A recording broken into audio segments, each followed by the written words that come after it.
Bonjour tout le monde, je m'appelle Julie, je suis orthophoniste. Aujourd'hui, je vous parle d'un jeu dans placotte que j'adore qui s'appelle Sans problème et qui est issu de la collection qu'on a lancée à l'automne dernier dans placotte qui est Développement cognitif. Donc ce jeu-là, c'est un jeu qui s'adresse aux enfants âgés entre 4 ans et 9 ans, mais de façon plus optimale, donc de façon plus précise pour les 4 ans et demi à 7 ans et demi et qui vise le développement de la résolution de problèmes.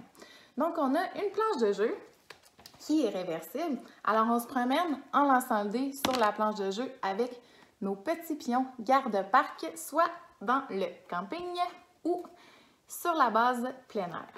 Tout au long de notre parcours, on rencontre différentes situations problématiques qu'on essaie de résoudre avec nos 4 ressources qu'on a dans les mains. Donc, on a 3 cartes. Le but du jeu, c'est d'utiliser nos ressources pour résoudre les problèmes. Donc, de se débarrasser le premier des cartes qu'on a dans nos mains.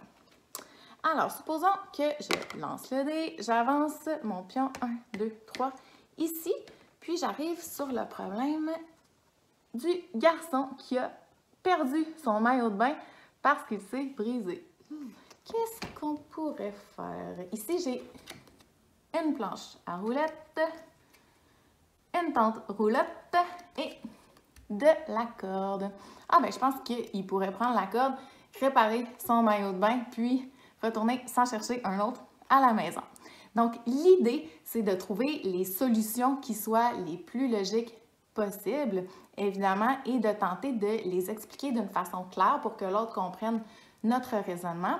C'est possible d'avoir des solutions des fois qui sont un peu farfelues, parce que le but de ce jeu-là, c'est aussi de montrer aux enfants à développer la créativité. Donc, à développer, à réfléchir à des solutions qui soient créatives, à sortir de la boîte pour résoudre les problèmes qu'on peut rencontrer dans la vie de tous les jours.